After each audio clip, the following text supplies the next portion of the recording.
Olá pessoal, mais uma vez gravando vídeo aqui no canal e hoje eu venho lhes apresentar o segundo volume da obra Tragédia e Esperança do autor, historiador americano Carol Quigley, Uma História do Mundo em Nosso Tempo, que é essa aqui, que me foi enviado pela Vid, tá? Mas antes de falar desse volume, eu gostaria de pedir, se inscreva no canal, ative as notificações. Também na descrição do vídeo eu deixarei um link do site, né, da Vid Editorial e um cupom de desconto que pode ser utilizado caso você queira adquirir essa obra ou qualquer uma que estiver na plataforma da Vid, tá bom? Então, para quem não conhece, né, vou falar um pouquinho do autor. Ele é um historiador americano, né, nascido em Boston, formado na Harvard, lecionou em Princeton e na mesma Harvard, antes de ingressar na Georgetown University, onde foi professor por 35 anos. Né, foi consultor do Departamento de Defesa dos Estados Unidos, da Marinha e de outros órgãos do governo americano. E também ele foi professor e influenciou grandemente o ex-presidente americano Bill Clinton, tá? Essa tradução da Vid aqui é a primeira edição em língua portuguesa que foi lançada agora no ano de 2023, em maio. Porém, né, a obra original, Tragedy and Hope, A History of a World in Our Time, é de 1966, tá? Então, só para vocês terem ideia, mas o fato desse livro ter sido lançado na década de 60 não quer dizer que ele não tenha informações extremamente importantes, tá? Então, bom, é, vamos relembrar aqui. Ele vai falar um pouco da história do Ocidente no primeiro volume, tá? A evolução da cultura, das civilizações, enfim, ele traz um histórico excelente sobre o início dos povos ali da Rússia, da Alemanha, né? Socialismo internacional. Fala também mais recentemente, quando nós nos referimos ao século XX, sobre a Primeira Guerra Mundial, com uma grande quantidade de detalhes, né? São muitas informações e ele divide em períodos curtos com uma grande quantidade de detalhes. Por exemplo, ele vai falar do Japão, né, por exemplo, os ataques japoneses de 1931 a 1941, de 1934 a 1933, a investida dos italianos, o cerco contra cercos. O primeiro volume, na verdade, ele finaliza com a crise na Tchecoslováquia, né, quando a Alemanha ali tenta utilizar uma estratégia para pegar parte da Tchecoslováquia, sob a alegação de que a população ali era majoritariamente alemã. Ele tenta uma espécie de anexação, né, e os anos trouxas. O segundo volume ele vai falar realmente da Segunda Guerra Mundial, que começa em 39 e acaba em 1945, tá? E aí, após ele dar todos esses detalhes, ele fala a questão sobre as invasões da Alemanha, né, como que o caráter dúplice ali da União Soviética em determinado momento compacta com a Alemanha, mas depois também é apoiada pela Grã-Bretanha, o financiamento, né, porque muitas pessoas alegam que o grande responsável pela vitória da Segunda Guerra Mundial foi o exército soviético, mas na verdade o exército soviético foi bancado pelos Estados Unidos. Então ele traz todas essas informações, né, e o apoio, porque havia uma controvérsia, né? Se nós perdermos a Segunda Guerra para a Alemanha, temos aí, né, esse problema.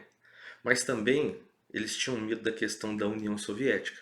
Se a Alemanha era vencida e esmagada, e foi o que aconteceu, né, os países que tinham sido invadidos pela Alemanha, parte deles acabaram se tornando a União parte, países satélites da União Soviética. E hoje nós sabemos que, apesar das atrocidades cometidas pelo governo nazista, o comunismo, as maldades implantadas ali pelo regime comunista ultrapassaram não só em crueldade, como na quantidade de mortes causadas anteriormente, né? Então ele começa falando sobre esse problema da Segunda Guerra Mundial, que foi na história humana a época em que mais se matou, né, seres humanos, em especial vítimas civis, tá?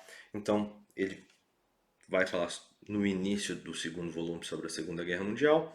Aí depois, após o seu término, na questão da Guerra Fria, né, as armas nucleares americanas, russas, né, a ascensão do Khrushchev, que é aquele que faz o discurso chamado discurso negro ali, porque ele faz umas denúncias a Stalin, né, mas não muda, né, a União Soviética acaba não mudando, né, com relação às atrocidades cometidas. Ele vai falar sobre as dissoluções do superbloco, do Extremo Oriente, e traz um ponto muito interessante, porque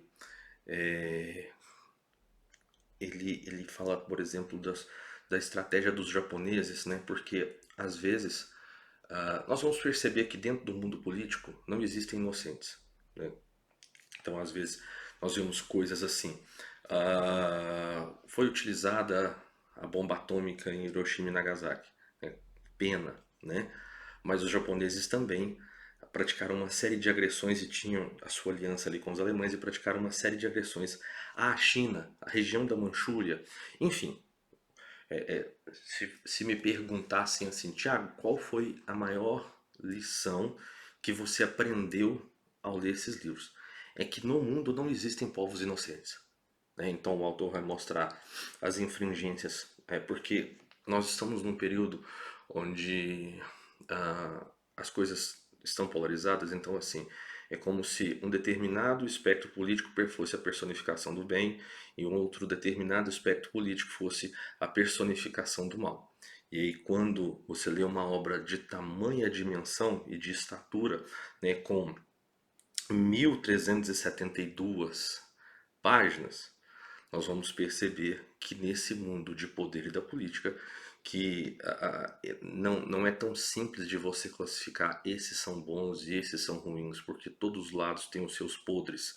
Apesar de que nazismo e comunismo, no meu entendimento, são ideologias extremamente reprováveis e inaceitáveis, países como Estados Unidos, Inglaterra, enfim, não são inocentes. O Japão não foi inocente quando aconteceu o ataque, né? É claro que vítimas inocentes foram, né, perderam suas vidas, as suas famílias e no caso de acidentes, nós sabemos atômicos, os efeitos perduram por várias gerações. Mas que assim, não existem inocentes. Para mim, a conclusão que eu tiro de certa forma, eu até perco a esperança de que a solução possa vir através da política, né? Era algo que eu já não tinha ilusão, mas isso aqui foi como uma pá de cal para mostrar que nós não devemos esperar a solução através da classe política e da estratégia. E aí eu gostaria de ler um trechinho aqui da conclusão, tá? Que ele vai dizer o seguinte: tragédia e esperança? Interrogação. O caráter trágico do período de que esse livro trata é óbvio, mas o fato de haver esperança ou não parece duvidoso para muitos. Só o tempo dirá se a esperança que pareço enxergar no futuro realmente existe ou é resultado de falha de observação e pura ilusão. Lembremos que, como eu disse, esse livro é da década de 60, então ainda estava o auge da Guerra Fria. Tá? A esperança do século XX está na compreensão de que a guerra e depressão econômica são coisas provocadas pelo homem e possíveis de evitar, por sinal. Elas poderão ser evitadas no futuro com o abandono das características do século XIX que acabei de mencionar e o restabelecimento de outras características que a nossa sociedade ocidental sempre considerou virtudes: generosidade, compaixão, cooperação, racionalidade e visão do futuro, bem como com a busca de um papel maior na vida humana do amor, da espiritualidade, da caridade e da disciplina. Mais abaixo ele vai dizer: claro que existem algumas coisas que não sabemos ainda, incluindo a mais importante de todas, que é como cuidar dos filhos para que se tornem adultos maduros e responsáveis. Mas, de um modo geral, sabemos agora, como já demonstramos, que podemos evitar a continuação dos horrores de 1914 a 45, que é justamente o período que engloba a Primeira Guerra, o início da Primeira Guerra Mundial e o fim da Segunda Guerra Mundial. E que simplesmente com base nisso podemos ser otimistas para com nossa capacidade de restaurar as tradições da nossa sociedade ocidental e retomar o seu desenvolvimento baseando-se em seus antigos padrões da diversidade inclusiva.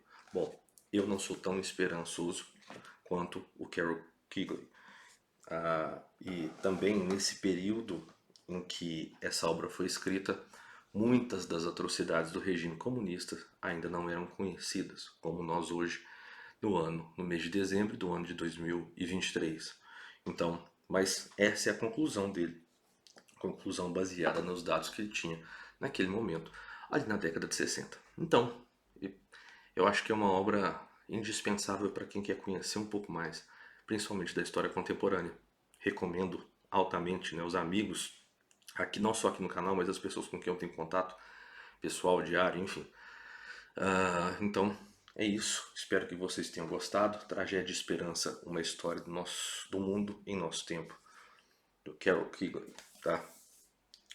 Um abraço e até a próxima.